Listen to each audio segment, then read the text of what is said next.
कभी कभी कहानी सुनते सुनते हम ये भूल ही जाते हैं कि ये कहानी है या कोई सच्ची घटना।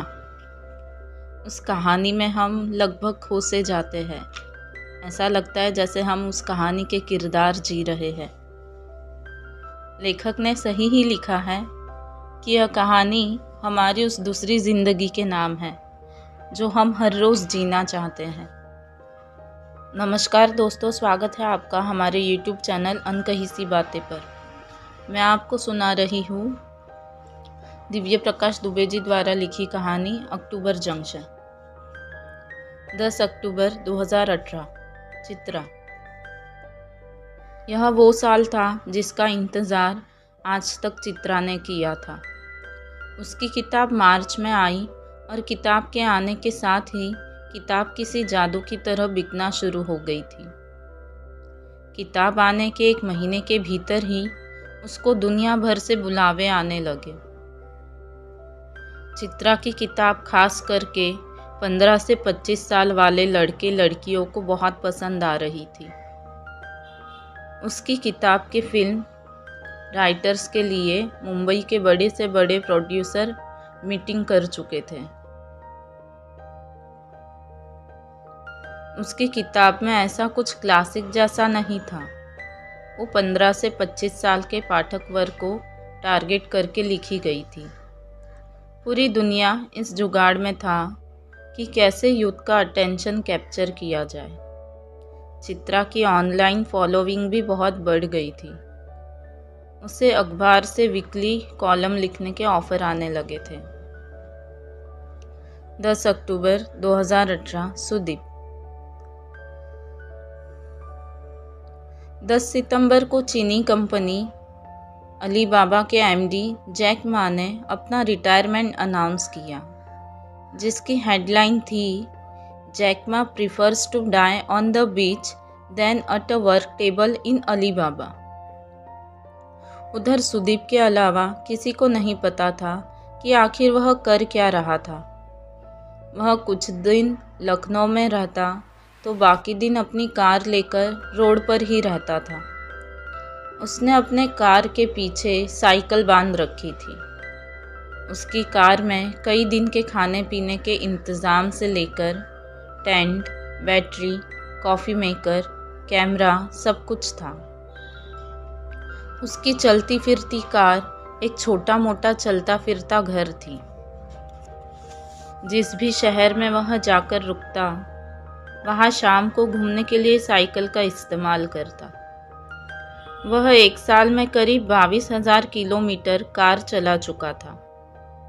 उसने अपनी कार से पूरा मध्य प्रदेश, लद्दाख, स्पीति, हिमाचल प्रदेश, उत्तराखंड, मैंगलोर से होता हुआ कारवर बीच, ऐसा कहा जाता है कि कवि रविंद्रनाथ टैगोर को इस जगह से इंस्पायर किया था, छान मारा था। वह अक्सर रास्ते में पड़ने वाले गांव में जाकर रुकता। उन गांव वालों के हाथ का बना हुआ खाना खाता। चलने से पहले वह इतना कुछ दे देता कि जिसके घर भी रुक जाता उसकी लॉटरी लग जाती। वह कभी किसी गांव वाले को अपना सही नाम नहीं बताता। कोई कुछ पूछता कि वह क्या करता है तो बता देता कि वह एक रिपोर्टर है और किसी अखबार के लिए काम करता है। जैसे ही वह यह बोलता कि वह अखबार के लिए काम करता है, लोग उसे अपनी समस्या सुनाने लगते। उत्तर प्रदेश के एक गांव में वह रुका तो उसे पता चला कि यहाँ के कुछ लड़कों ने जन की बात नाम का अखबार शुरू किया है। उस अखबार का मॉडल यह था कि आप जैसे शादी का ऐड पेपर में देते हैं, वैसे ही आप कुछ मामूली रुपए देकर अखबार में अपनी शिकायत दे सकते हैं। इसके लिए पैसे बहुत ही कम लिए जाते।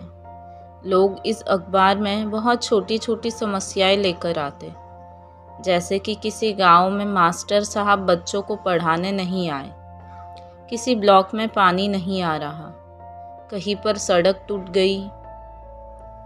इस अखबार का असर बहुत तेज़ी से हो रहा था। इस अखबार में केवल गांव की शिकायतें ली जाती।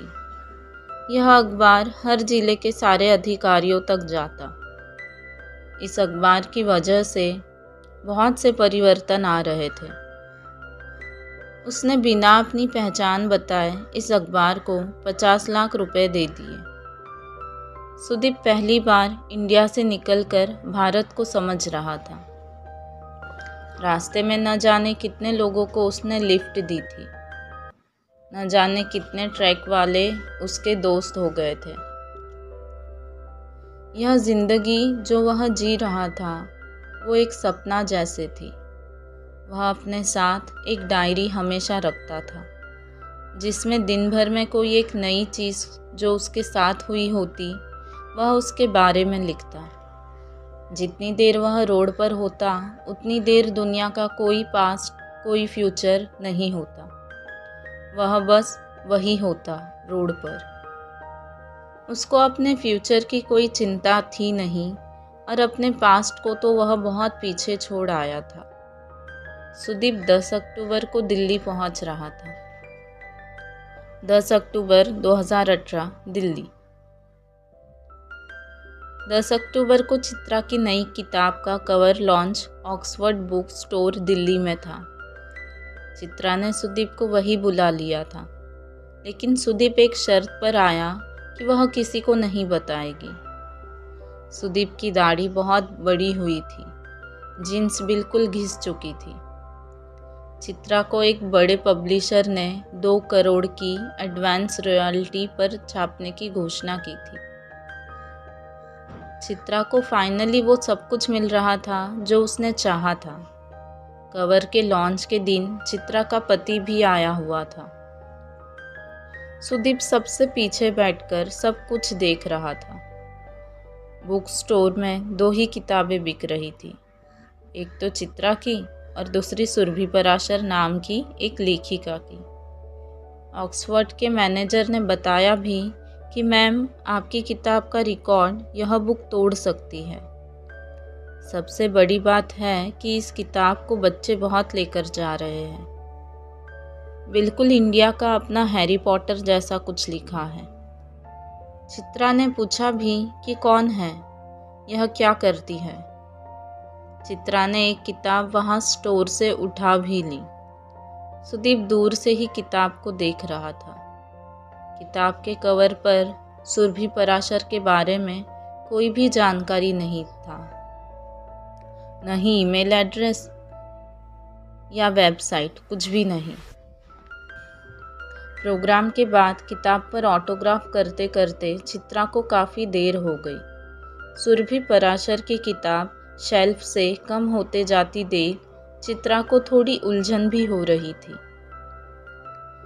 रात में चित्रा के लिए इंडिया इंटरनेशनल सेंटर में उसके पब्लिशर ने पार्टी रखी थी, जिसमें शहर के बड़े बड़े लोग आने वाले थे। यह प्लान चित्रा को पता ही नहीं था।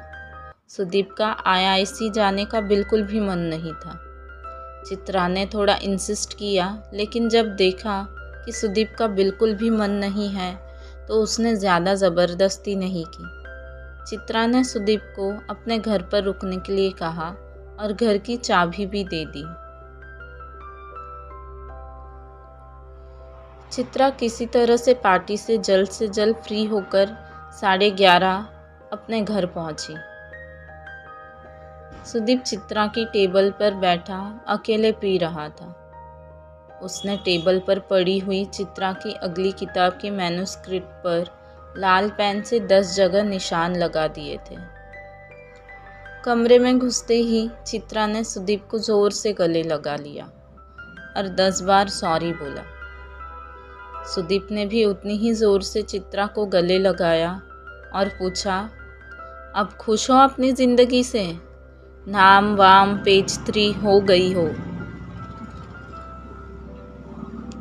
चित्रा ने जवाब नहीं दिया, बस सुदीप को गले लगाए रही। वह खुश थी, उन दोनों की हथेलियाँ खुश थी। चित्रा का घर खुश था, चित्रा के होठ खुश थे। वे सुदीप से बात करके अपने आप को थकाना नहीं चाहते थे। सुबह उठने पर सुदीप ने बताया कि उसने चित्रा की नई किताब पढ़ ली है और निशान लगा दिया है। वह उतने हिस्से दोबारा देख ले एक बार। चित्रा ने पूछा, कैसी लगी किताब? सुदीप ने जवाब दिया कि उसको सबसे अच्छी पहली वाली किताब लगी थी। अगर वो 10 थी तो ये केवल 4 है। चित्रा थोड़ा डिसअपॉइंट हुई। इतने में उसको कुछ याद आया। उसने अपने बैग से सुरभि पराशर की किताब निकाली और सुदीप को बताया कि यह किताब बहुत चल रही है। मौका लगे तो इसको पढ़कर बताना कि क्यों इतने लोग पढ़ रहे हैं। किताब देते हुए चित्रा ने बोला भी कि 500 पन्ने की किताब कैसे पढ़ रहे हैं लोग। वह तो जानबूझकर पतली किताब लिखती है। लोगों के पास इतना टाइम कहाँ है। सुदीप ने नई किताब पढ़ने वाली बात टाल दी। इसके बाद उसने बताया कि वह पिछले 1 साल में कितना घूमा है और उसने क्या क्या किया है। चित्रा को सुदीप के आवारा भटकने वाली लाइफ इतनी सही लगी कि तय हुआ कि सुदीप और चित्रा अगले 10 अक्टूबर को एक रोड ट्रिप साथ करेंगे। सुदीप कई दिनों से लगातार ड्राइव करके दिल्ली पहुंचा था। कार की सर्विस भी ड्यू हो गई थी, इसलिए सुदीप ने थोड़े दिन दिल्ली में ही रुकने का प्लान किया। इतने सालों की मुलाकात में सुदीप पहली बार चित्रा के लिए लद्दाख से छोटे छोटे रंग बिरंगे झंडे लेकर आया था। चित्रा ने तुरंत ही उसको अपनी पढ़ने लिखने वाली टेबल पर लगा दिया। चित्रा रात में लिखने बैठती तो सुदीप उसके लिए कॉफ़ी बना देता। सुदीप अपने लैपटॉप में रास्ते भर में खींची हुई फ़ोटो को एक साथ लगाता। सुदीप के मोबाइल पर दिन भर में मुश्किल से ही कोई कॉल आता। उधर चित्रा के पास किसी न किसी लिट फेस्ट में जाने के लिए लगातार कॉल आते। 2 दिन तक घर से न निकलने के बाद सुदीप और चित्रा कनॉट प्लेस खाने पीने के लिए निकले। वहाँ पर वे आराम से घूम रहे थे कि इतने में चित्रा को कोई रिपोर्टर पहचान गया। हालांकि सुदीप अपना लुक इतना बदल चुका था कि उसका पहचान में आना लगभग असंभव था। सुदीप का उस रिपोर्टर से हल्का सा झगड़ा हुआ, लेकिन इसका कोई फ़ायदा नहीं था। 2 दिन बाद अंग्रेज़ी न्यूज़पेपर की हेडलाइन थी, Chitra Pathak is dating an unknown man with beard. Hindi newspaper की हेडलाइन थी, चित्रा पाठक एक अनजान शख्स के साथ घूमते हुए पाई गई। सुदीप ने जब यह हेडलाइन पढ़ी तो बहुत देर तक हंसता रहा। दोनों को ही इन सब चीज़ों से फ़र्क नहीं पड़ता था। उन्होंने साल भर की अधूरी बातों का कोटा पूरा किया। सुदीप यहाँ से नॉर्थ ईस्ट की तरफ रोड ट्रिप पर निकलने वाला था। एक बार के लिए चित्रा ने सोचा कि वह साथ चले, लेकिन किताब की डेडलाइन की वजह से वह निकल नहीं पाई। सुदीप ने चलने से पहले पहले चित्रा से कहा, वैसे तो ऐसा होगा नहीं, लेकिन अगर कभी शादी का सीन बना तो चित्रा से ही शादी करेगा। चित्रा ने मजाक में जवाब दिया, अब मैं नहीं करने वाली तुमसे शादी। 1 साल पहले बोलते तो कर लेती। जब से वे मिले थे ऐसा पहली बार हुआ था कि वे इतना लंबा एक दूसरे के साथ रुके थे।